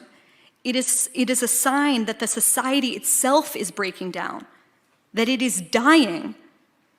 It is a symptom of a much deeper crisis, one that explains how, in the span of a little over 20 years since September 11th, educated people now respond to an act of savagery, not with a defense of civilization, but with a defense of barbarism. All right. So I don't actually know whether Bari has seen any of our discussion on why economic contraction should be related to the outbreaks of anti-Semitism. It doesn't really matter. She points to the pattern that economic contraction does seem to lead to this. And so I like her framing, which is that, anti-Semitism isn't really about Jews. It's about other people having a different relationship to Jews, a angry, distrustful one, and that is a measure of the health of a society. I think that's dead on accurate. But she doesn't get to why that relationship exists, which we've talked about here a number of times. We've talked about lineage versus lineage competition, and the fact that Jews living as a diaspora are effectively always vulnerable, that because Jews have a history of existing in highly functional relationships with other societies where they are always a minority, have a toolkit that works well in these contexts, so that not only are they vulnerable because they are embedded in other societies, but they also often have resources. So at the point of economic contraction, when leaders are struggling for a way to keep people from revolting over the reduction in the quality of their well-being, deciding on a target that has some resources and the ability to create phony growth by purging those people is a perennial strategy. And so Weiss's point here, that at a moment like this where you're suddenly seeing an outbreak of anti-Semitism, it's telling you something about the health of your society. That's a very significant and important point. I had two other things I wanted to say. Maybe it's just one important one, which is I still see a lot of claims by people that there is no uptick in anti-Semitism. Still? Yeah. Post October 7th? Oh, yeah. Now, From, wow. credible people. Now, I don't know exactly how they get there. I think there are two ways. One, So, okay, I haven't seen this. My first thought is, no, it's always been there. You're just seeing it now. that's the sophisticated way. Right. Right. And there's an argument to be made that I don't think this is accurate. I think actually, for one thing, you know, it's sort of the far left naivete about the way cognitive development works. Right. So forgive the weird connection here, but there's a way that those on the far left who are pushing a certain perspective on how we are all to interact want to take our defects and assume that if you've got them, that they are just simply God-given. Right. Yeah, that's true. They do. And this is related to the focus on identity rather than meaning, which we've talked about before. This move to like, oh, the most important thing I can do is figure out what my identity is. Like, that can change. Right. That can You change. should want that to be able to change. Why are you so focused on this as a permanent part of your personality? That can change, and one of the ways that it does change is that when you want things that aren't okay, civilization has ways of letting you know, and then the fact that you don't get a reward down that pathway but a punishment causes you to evolve into a better person. Yeah. So I don't think it is true that the anti-Semitism was always there and you're just seeing it. That's certainly true of some fraction of it. But there's I mean, it is true, for instance, like we know for sure that higher ed hides, like cloaks, houses a lot of anti-Semitism, that if you are on the outside, if you went to college a long time ago, or if you didn't, it may shock you to learn that the following two things are both true. That Jews are overrepresented on the faculty of universities and colleges compared to their representation of the population. And also that the anti-Semitism that is tolerated and that is spoken on campuses of higher education is way higher than you would hear in the public square, in the media, until post October 7th. Campuses were a place where you could reliably get anti-Semitic protests and have people be like, yeah, cool. They're just, it's a strange inconsistency that has been true in higher ed, at least since we were in college in the early 90s. Yep. Yeah. It's there. So let's say that there's some fraction of it. I don't know what the fraction is, but there's some fraction of it that is uncovered by the fact that we are now focused across civilization on things that, involve Israel and therefore an implied implication across all Jews. But there is also the fact of some people who don't have these instincts are now hearing that anti-Semitic conversation taking place around them. They're hearing the way it is done that allows you to stick on just this side of some line. It's normalizing. Right, it's normalizing. And as it normalizes, lots of people who wouldn't be trafficking in this stuff are experimenting with it, or, if they were experimenting with it before at some level, they're now experimenting with it at a higher level. Right. So I don't think that is just an uncovering. I think that that's actually a tremendous uptick in anti-Semitism. And viewers of this podcast will also know that we were talking about this alarming uptick before October 7th. We were talking. You've been seeing it. You've been seeing it for quite some time. I've been seeing it, and I will also just draw a connection for people who don't realize it. The thing that brought me to public attention, me trying to reason with students about their view, incident on Clubhouse where I was in a room and there was an eruption of racial tension. I was just simply trying to participate in the conversation, and I got challenged. In fact, because I'm Jewish, they declared me not white but spicy white, whatever the hell that means. Have they had Jewish food? They have not had Jewish food, Yeah, I think. okay. But anyway, I do love some Hamantaschen. But anyway. Latkes, Yeah. Mandelbrot. There's Oh, some yeah. good food, but spicy it ain't. Spicy it ain't. Yeah.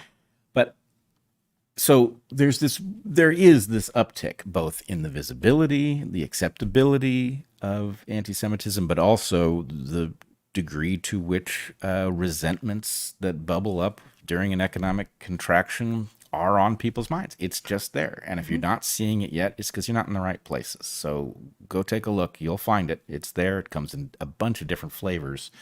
On the other hand, there is also at this moment something that I think is historically unique on the other side too. The number of people who at this moment where there is this outbreak of overt anti-Semitism across civilization, there are an awful lot of people standing up and resisting it. People who are not Jewish, who are saying this is unacceptable. And, you know, on the one hand, I rather suspect that the period of relative calm in which Jews didn't have to worry so much about this, traveling most of the world, I think those days are probably over. And I don't think we or our children are likely to live to see them restored. That said, it's not history repeating itself. It's a very different version of events with the number of well-positioned people who are not putting up with it, who are standing shoulder to shoulder with the Jews in their lives. And so anyway, I don't know how this all works out. I think it was insane to allow this to fester the way we did. And as always happens when you allow these things to fester, ultimately you pay a much higher price when they finally break out into the open. But anyway, I am grateful to see lots of folks standing up against it and not putting up with it. Well, this, I thought I'd show this thing that I've called a piece of fan mail, and it's really quite the opposite. In the wake of you talking about this, it seems a little bit wrong now, but I think it's actually appropriate. You haven't seen it. We actually get a ton of, don't show it yet. We get a lot of great mail and packages and books and stuff from people, but a lot of great letters. And we get, especially since we were traveling just now for 3 weeks, we just hear from so many people, and it's very, very meaningful. And I think there's been once for each of us that we were actually approached by a hater and had a public conflagration. And we're not going to go into either of those right now, but literally once among hundreds, probably more than 1,000 interactions in public at this point. And the ratio more or less holds in terms of what we receive virtually. But we don't get hate to our emails really, but reviews are anonymous and easy to make. So I saw this review come through this week about the podcast. Dangerously stupid. This podcast kills people. 1 star. People have literally died because of the misinformation on vaccines and ivermectin spread by this podcast. Apple needs to remove it. Call Bret what you will. Chaos agent, Peter Thiel's puppet, sociopath, Mossad agent. Wow. What is absolutely clear is the man has an unwell mind and he wants to influence yours. Run. Yeah. So I just found that, honestly delightful at one level, because it so encapsulates the inanity. Like, I don't even know, maybe this isn't even a real person, right? Or it's a real person, but it's someone who's been paid to put this sort of thing out there on all of the people's platforms who are, they snuck in the little, Zionist bit there, right? Mossad agent. Yeah, that's a good one. I will point out there was an exchange on Twitter in which somebody had also said something incredibly stupid about me. And Gator, our friend, who is not in fact an animated crocodile. We don't know that. You do. Yeah, I do too. Yeah. Well, not animated, cartoon. Yeah. Yeah. Sort of an animation. But anyway, he pointed out that while the person writing this scathing declaration about me was obviously a moron, at least he spelled my name correctly. To which Alexandros Marinos pointed out that actually likely implied that it was a bot. And then on looking at the profile of the person, it was pretty clear it was not a real honest-to-goodness person. This also contained a correct spelling of my name, thereby indicating that may have been automated, having just copied my name from whatever it was that triggered the scathing review. But anyway, that it fits with both, both what we were talking about with regard to what Renée DiResta is up to, the kinds of things the FCC is trying to get its paws into with regard to the powers that it would grant itself. And then, of course, how is it that public displays of anti-Semitism become normalized, and under what circumstances do they do so? Well, under precisely these circumstances. It is as Bari suggested, a symptom. And not that it doesn't feel very much like the entire point and the only point when you were experiencing it, but taking a step back and seeing it as a symptom of something larger and a predictable one at that is critical. Yes, I would take a second point as well, which is, I think increasingly is a fair term to use. Increasingly, criticisms of me, which, as you point out, are something we almost never encounter in person. People are very nice, even when they disagree.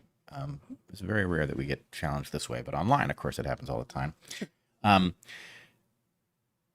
Increasingly, there is a conspiratorial aspect to the accusations. And I must say, I find it funny. The conspiracies are so thin and so weird in some cases. Oh, like Mossad agent Peter Thiel's puppet. Peter Thiel's puppet. Okay, Yeah. so my brother is and was associated with Peter Thiel. Right. That's not me. Right. I have met Peter Thiel and I have enjoyed talking with him. I don't think he's very fond of my perspective. It's certainly hard to imagine that he would be advancing it in the world. And it has certainly been, I don't know how many years since the last time I spoke to him. But anyway, it's an absurdity. No, but it's the same thing. Like, you put things that many people find uncomfortable or despicable or vaguely icky next to one another, and it causes them to go like, oh, I don't know, I don't have time to look into it. I've heard that guy knows this other guy and I don't like either of them. So enough said. Well, my favorite of these is there's a conspiracy theory. Honestly, I can't even. Are you sure it's not a conspiracy hypothesis, Bret? Oh no, this is a full-fledged conspiracy theory, unfalsifiable in fact, that somehow connects my family to your natal family, not this family here. Correct. Yeah. To the Robert Kennedy assassination. Oh. On the basis that my dad worked for Bobby Kennedy in the Justice Department, and I'm not sure how that. Yeah. No, working for, with, and on behalf of the man definitely means that you hate him. Right. That's the leap. Yeah. And in fact, at one point I was going to see Bobby, and The younger. yes, Bobby Kennedy Jr. And yes, I was born a year after Bobby Kennedy Sr. was killed. Yeah. But anyway, I introduced my dad to Bobby Kennedy Jr., and they talked about the fact that my dad had worked for Bobby's father. And so anyway, the idea that any connection at all, any wisp of some ancient connection is going to be turned into some obviously conspiratorial something is obviously a bad instinct that people have. Yeah, no, it sure is. I don't want to spend much time on it, and we're going to stop here very quickly, but I did want to come back to your point about the normalization of things in general. So you were talking about the normalization of anti-Semitism, and there's a dust up that we didn't talk about at all online in the wake of the GenSpect conference, which I mentioned in our last live stream, which I've written about at Natural Selections. And it's a piece that I call The Public Fetish.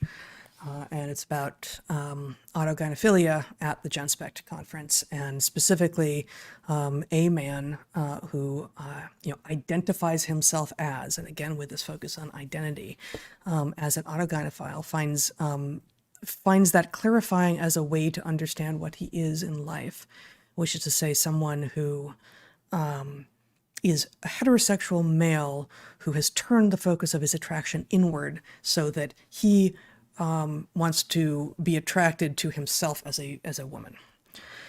Has written a 700-page book on the topic, which he handed me at the conference, and the conference organizers, or rather the person manning, I want to say womaning, I'm not going to start doing this, but the person manning the Twitter account for GenSpect. Treading dangerously close to a very famous Monty Python routine. Which one? The Life of Brian, in which Loretta keeps... Oh no, that's different. That's different. I'm not going to start calling them like woman hole covers and stuff, but or the person who mans the Twitter account is actually a woman, of course, at GenSpect. Not of course, but she is. Anyway, the people, I'll say, I don't even know if it was the person I happen to know, behind the Twitter account posted a picture of Phil, the autogynephile, and a young woman who's a detransitioner together, and said, spotted here, and also Phil's got this book out. And all hell broke loose. Because according to some, and I'm not, again, I encourage you to go take a look at what I've written, and then you can also go online and find all sorts of stuff online on Twitter and such. But some people say, what the hell? Why would you contribute to platforming such a person with such delusions in a place especially where there are women and children and youth who are experiencing trauma associated with exactly this sort of delusion? And then there are people who said, this guy's not a creep, he's not a threat, he knows what he is, he doesn't think he's a woman, he doesn't use women's facilities, he is being honest and forthright, trying to understand what he is. And I should say that at a conference where everyone else was dressed in, conference clothes, here's a tall, thin man wearing a, blue velvet gown with long blue gloves. So there weren't any women dressed like that, and there weren't any other men dressed like that. And indeed, no one was in any kind of like fancy outfit like that at all. My argument in the piece that I wrote, in part, is... no, there shouldn't be laws against this. Just as there shouldn't be laws against speaking hatred about Jews. But we do have norms, and norms do change, and norms should change. But some of the societal norms that we have had for a long time are breaking down with regard to, over in the space I'm talking about now, with regard to when women can let down their guard and know that they're safe, and when they cannot. And so at the same moment that we are being informed by the insane gender ideology that we must not trust our instincts, that we must, if we walk into a women's bathroom and see a guy in there, we have to not just be okay with that, but celebrate it. And if any part of our spine starts to tingle or our hackles are raised, we don't trust that because that would be bigoted to do so. And of course, the truth is exactly the opposite. Women have been relying on our intuition about whether or not the situation is safe forever, and it is what we must do. And sometimes we will be wrong, but it is actually incumbent upon us to be wrong in the direction that keeps us more safe rather than less, not to treat the feelings of someone else with more priority than our potential safety. That is actually our responsibility as individuals. And I would say that, and I did say in this piece, that I don't feel like this particular individual, I met him, I talked with him, I didn't have any indication of creepiness at all. And I could be wrong, but say I'm right.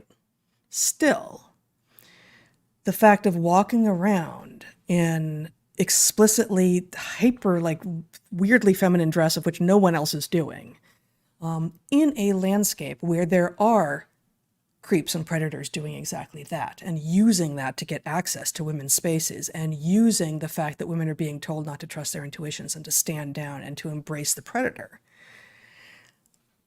Even the non-creep who does that helps to normalize that and helps create an environment of less safety. And so too does an ever greater environment in which people are kind of just like playing with ideas of anti-Semitism.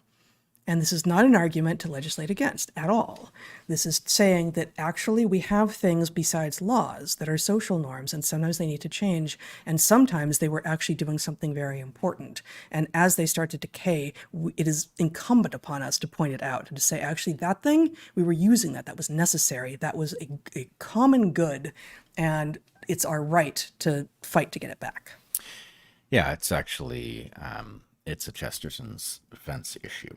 Yeah. In which the inability to spell out exactly what the norm was doing does not mean that it was not doing something vital. Right. And so we are constantly,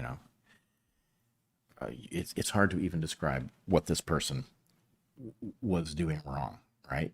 If a woman had showed up dressed wildly differently than everybody else, there would obviously be no issue. There wouldn't have been a safety issue, but it would have been odd. Sure. It would have been strange. It would have been a choice that was being made to what? To draw attention to yourself, to like what why? And, should you be allowed to do that? I guess. Should you be encouraged to do that? Should we embrace you for doing that? No. No. No, of course not. But the point is, we all have except in the case where there is an enforced dress code, Right. we all are granted a certain amount of leeway about how to interpret the environment and what the correct style of dress is. And we all encounter people all the time who are out of phase with what we would do in their shoes. Sure. And you don't want to live in a society where we do the opposite, where we regulate these things. Mm-hmm. So that normal leeway finds itself wickedly abused by some, and abused but with no obvious ill intent by others. In the case of your autogynephile, that you said you didn't find He's not mine. you and your conferences autogynephile. Yes. But the problem is the fact that you can't spell out exactly where the line is that he's over doesn't say that there wasn't a line, and doesn't say that that line wasn't important. And Well, I mean, there's also, we could go on at some length here. There's also a question. So an autogynephile has said, what he has said, and people are now interpreting what autogynephilia is in all of these ways. And frankly, it is a mental condition which is bizarre. Mm-hmm. And it is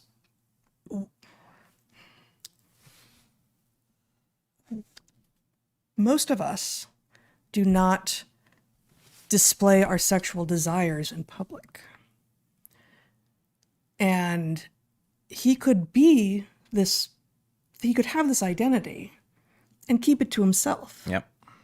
But the idea that in order to have this identity fulfilled, he needs to have other people see it, makes it something that all of the rest of us get to comment on and have distinct opinions about. And furthermore, so when he approached me, he started saying autogynephile, autoandrophile. I'm like, autoandrophile, is that going to be like the symmetrical version where a woman is a straight woman who sees herself as a man and that turns her on? He's like, yes. I'm like, I don't buy, like maybe occasionally, but insofar as I get the autogynephile thing at all, and I don't intuit it at all, but insofar as I get it, just like male and female homosexuality are radically different and come from different places, so too is the sense of like, actually, I should be the sex that I'm not, going to come from very different places. And I think that it's probably true that autogynephilia, to the extent it's a real thing, does explain some amount of male to female transness, but I think it's going to be a extraordinarily rare thing over in female to male space. And so it's that this constant searching for symmetry, for not just equal treatment, but identical treatment. And I would say that this absolutely applies over in fashion space as well. So traditionally female dress, and I said this online as well, not in the piece, but I made some extended answers to Twitter questions about this piece. Traditional female dress is impractical and silly, right?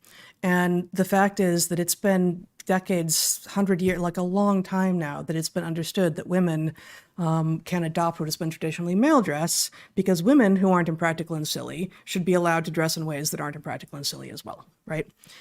And therefore, women dressing in ways that were traditionally male is almost never, like, you have to stretch it to imagine, like, oh, that's a sexual thing. Yeah. Oh, you're doing that because you're like, no, I just want to be able to move my legs and not risk exposing myself. Like, I want to be able to garden and bike and, do all the things that actually men have always been able to do. And women's fashion was another way that we were manifest as like decorative ornaments, right? So when men's, and, on a very hot day, a skirt might be cooler.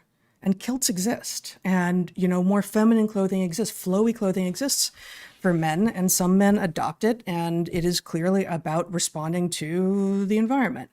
But this particular, like, I see myself as a woman, and therefore I'm going to dress in something that almost no modern woman would ever put on, and certainly not in this circumstance, is inherently about regressive tropes of what it is to be. It's like desiring to be that decorative object as opposed to understanding much about what the sexes actually are. Well, I mean, at the risk of going someplace that we've been here before here, to me, and forgive me if you said this in your piece, but the issue with this in particular person is actually weirdly one of consent, because he is in this environment bringing people in on his own sexual fantasy. And the point is, well, this is a conference of people there to talk about ideas. And the thing that's wrong with it is that he's turning it into a sexual thing. Nobody can tell him not to. But the point is, the norm says, actually, that's not cool.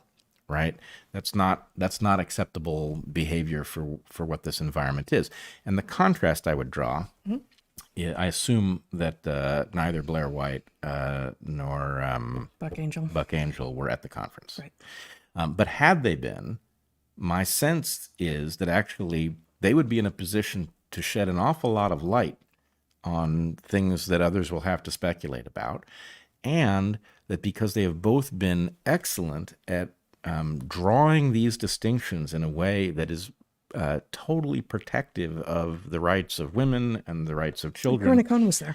Yeah, and she does a very good job. So anyway, my point is, the fact that Blair looks like a woman and that Buck looks like a man, I don't think they would be crossing a line present, even though, especially, I guess in both their cases, they're sort of, they've elaborated characteristics that are traditionally female and male. So anyway, the question is it really the sexual aspect of this that puts it beyond the pale? And, the issue of consent is dicey because we don't typically police what's in people's minds. Well, but I mean, we do sometimes, right? And I've said intent actually does matter. And so again, putting on a skirt because it's really, really hot out is different from putting on a skirt because it turns you on to be seen in a skirt or to see yourself in a skirt. And if it's just to see yourself in a skirt, then fine, stay inside. Yeah. But if you're going out into public in it, then you have said that there is something performed about this, that you need eyes on you, and therefore those eyes cannot possibly have consented to you dragging your own fantasy world into their lives. And it's a different situation. So intent matters. Consent matters. We do, like, the various kinds of manslaughter and murder are about intent. Yep. right? Oh, yeah. So it's not that we never try to get into the minds of the people. Oh, that's not what I'm saying. Obviously, intent matters. With respect to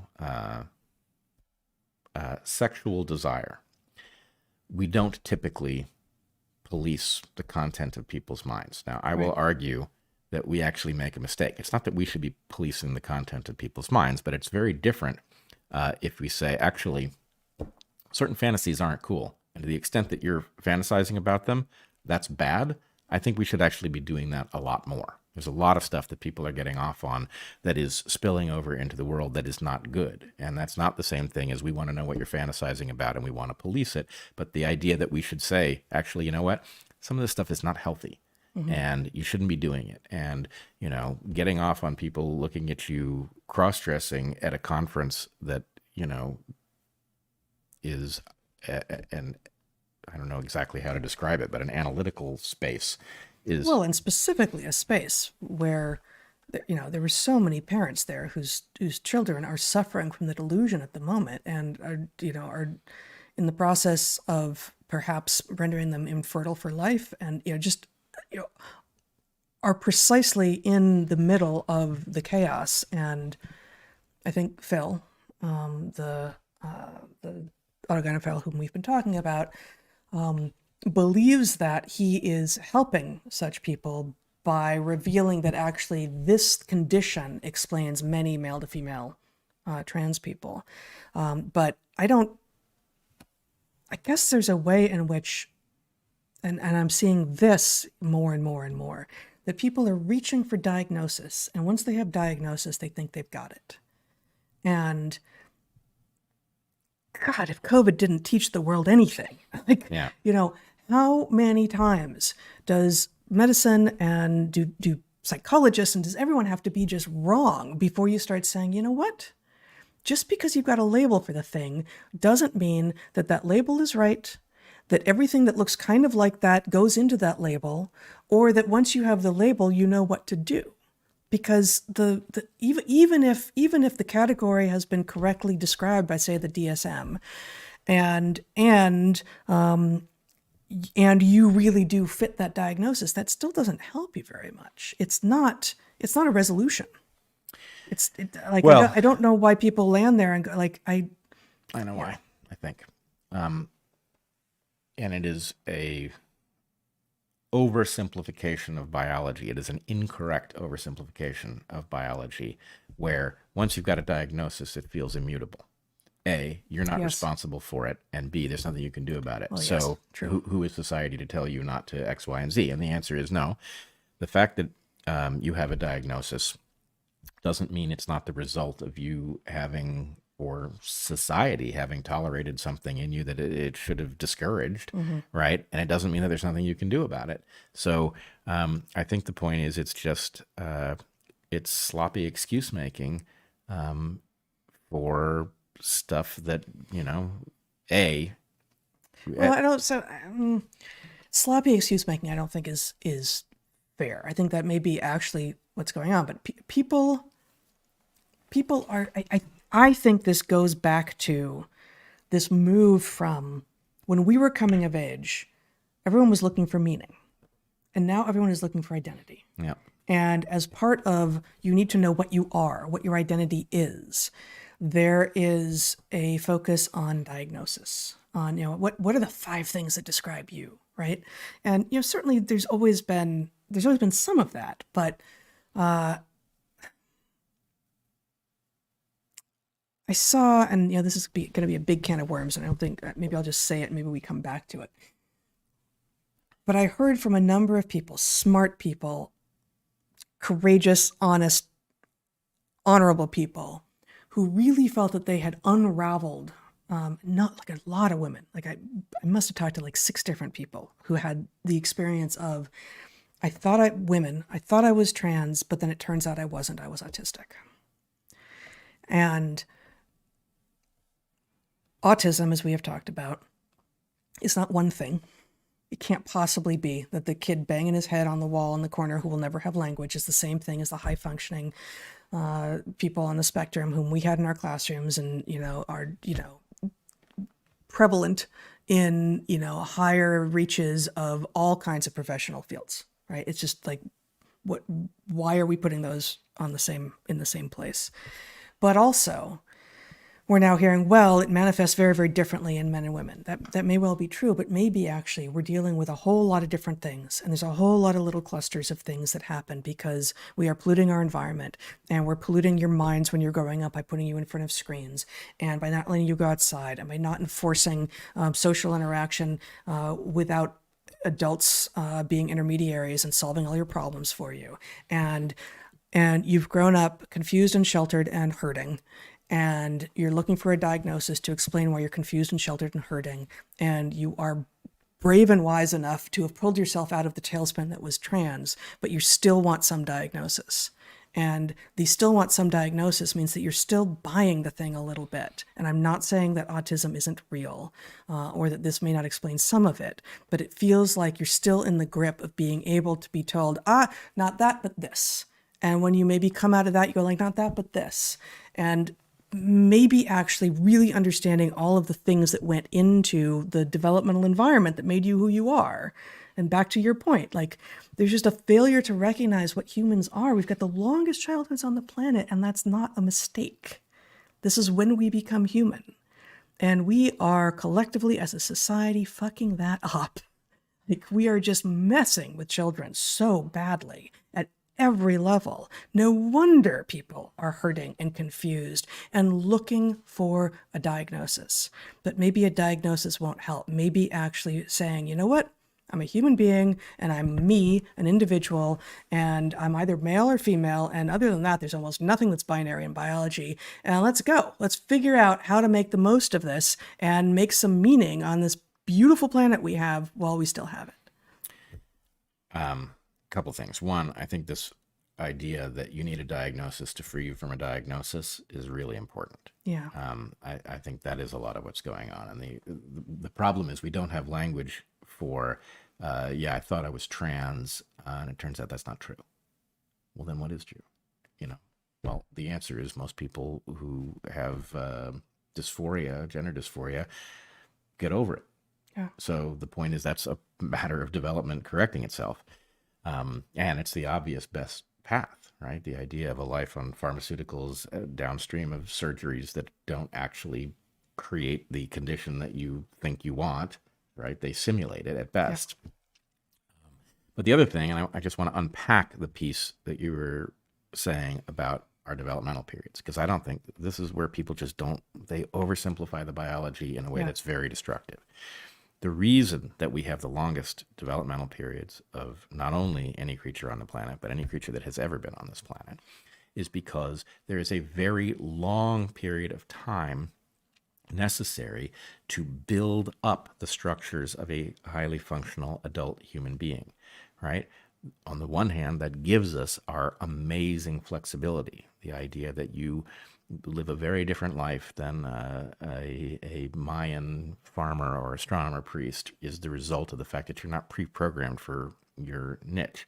But that's an awful lot of time for stuff to go wrong. Mm-hmm. And the fact is, it going right is more or less dependent on an environment that looks a lot like the one that your ancestors lived in, so that they know how to raise you and expose you to dangers at the right rate and all that. And, just look around you. Look at your environment. It doesn't look anything like any ancestor lived in, including your own parents, right? It's that different that quickly. Yep. So, of course, we're screwing people up. And, if we were going to fix one thing, right, to get to all the others, fixing it so that your childhood had a coherent relationship to the adult environment you were going to be in, so that you knew how to be an adult in it, would be the biggest bang for the buck alteration we could make. Absolutely. One more point with regard to autism and people becoming very focused on, actually, that's what I am, that's what I have. We began to see this when we were at Evergreen. We began to have more and more students who would come to us and say, I'm Aspie, I'm on the spectrum. And I began to see it, and I could see it in some of these people and be like, yeah, I see what you're talking about, right?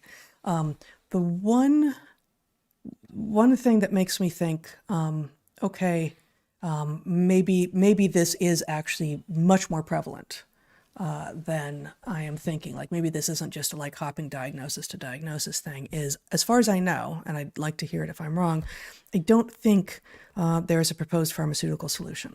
I don't think that people with this diagnosis end up on drugs, which means that the usual perverse financial incentives don't exist for this. That's a good point. That's a good point. I think it's right, and I do think autism has skyrocketed for whatever reason. Right. Yes. As you said, it doesn't appear to be one thing. It's hard to imagine how the banging your head on the wall thing is the same as the super high functioning tech geek thing. Right. Could be like the relationship of Parkinson's to what is the name of the syndrome where you're totally 100% paralyzed, shut-in syndrome, locked-in syndrome. Oh, yeah. Those things apparently do have a relationship. Yeah. Or it could be like we think like schizophrenia, like, oh, that's a lot of different things that all just look like, oh, you're really crazy. But there's a number of things going on there. Yeah. But anyway, it could be that autistic people, because something is off and because they, the high functioning autistic folks can detect, maybe even are hypersensitive to how far off things are, that they're looking for some very big off thing. Yep. And so they're very susceptible to the idea that, oh, you know what it is? You were born in the wrong body. And it's like, oh my God, that would make sense of just how off things feel. Right. So they may be more susceptible to having made an error about identity in the first place. Right. So landing on autism as an accurate diagnosis may actually be an endpoint after diagnoses of identity that were in error. Actually, I'm going to add one more thing here, which you will know the background of. But I am color deficient, in common parlance, colorblind, and I don't have. It's not standard red-green color blindness. It's a weird one. Can I add a point from earlier today? Sure. Yes. I came in and I was literally wearing two gloves of different colors and denied that when I pointed it out. Yeah. Yes, I could not see that one of them was purple. In fact, I must have bought purple gloves thinking that they were black. And the one thing that I said was you cannot go on air wearing. It is possible that you also discount your own sense of what you're like, right? And so to the extent that there are people out there selling a story that, oh, I think you're born in the wrong body, that may be more likely to persuade somebody who is discounting their own ability to perceive accurately where they are in the world. Yeah. I wonder about that. I've seen that before these last few weeks. I've seen that as something of parents saying, my child was definitely autistic. My child was definitely, not understanding all of the influences on them in the world, and was minimizing some of them, at least consciously, and that made them more susceptible. Yeah. I could easily see to the trans thing. Yeah. All right. Well, boy, that went a lot of places. Yes, it did. All right. So we are not going to do a Q&A today. We'll be back in 8 days. We'll be back the day before Thanksgiving for our 200th episode. And I don't know what we'll talk about then. Actually, I know one of the things we'll talk about then, but we'll save it for then. All right. Okay, so we haven't been as much on Locals lately, but Locals is going strong, and we're gonna get back on there ourselves soon. We encourage you to please join there. There's been chat watch party while we're doing the live streams for Rumble. The guest episodes that Bret hosts come out on Rumble a day early. I guess that doesn't help with Locals. We do our private Q&A on Locals. What's that? They come out on Locals a day early? Okay. And we do our private Q&A, our monthly Q&A on Locals as well. And we have done some AMAs as well. So please join us there. Check out my writing, including the piece we were just talking about, The Public Fetish, at naturalselections.substack.com. We've got great merchandise at darkhorsestore.org, including you can get shirts that advertise the fact that you are currently eating Jake's Micro Pizza, and that is why you are not wearing a mask if you live in one of those places where masks are on the uptick, which is remarkable. They are in many places. You want to get one of these shirts in time for the uptick that is undoubtedly headed your way. Yeah. Yeah. Yeah. So last year, sometime between Thanksgiving and Christmas, we did a gift episode, just an additional bonus episode. I think we'll do that again, in which we then talked about some of the merchandise that we've got. But it's all up there now. We'll get a couple more pieces, a couple more things up before. A couple more slices. Couple more Jake's slices. Micro Pizza. Jake's Micro Pizza. Yeah. Someone at the GenSpec conference talked to me about Jake's Micro Pizza. I was so pleased. Look, the thing is, once you've tried it, you realize that you've been eating, lackluster pizza your whole life. Mm-hmm. You don't know that until you've tried. I mean, so, maybe people should be careful about trying Jake's Micro Pizza because you never go back. Addictive, yeah. It is for addictive. sure. Yeah. Yeah, it's not deep dish though. Not yet. They're still working on that. Jake's Micro Deep Dish Pizza. Exactly. Yep. Okay. Yeah. I don't know what to say about that. Okay, check out also our sponsors this week, which were Seed, Uncruise, and Mindbloom, I think is what that says. Yes. That says. We're going to put links to everything we talked about here in the show notes, as always, and a reminder that we are supported by you, our audience, for which we're super, super grateful. Bobcats and links. It's spelled differently, as he damn well knows. Why that matters. If I could put links in the show notes, I'd keep it myself. You would. I would absolutely. Oh, keep totally. that. I guess if I could put links in the show notes, I would keep it to myself. Yeah. Yes. Yeah. I'll share the links, plural, and I'll keep the links singular to myself. Excellent. All right. Please share, subscribe, like all these things. And we're putting clips out on Twitter now. So join the DarkHorse Twitter channel thing. What is it called? DarkHorse. What's a Twitter thing called? It's not a channel. It's a DarkHorse account. Yeah. There we go. Join that. And until we see you next time, be good to the ones you love, eat good food, and get outside. Be well, everyone.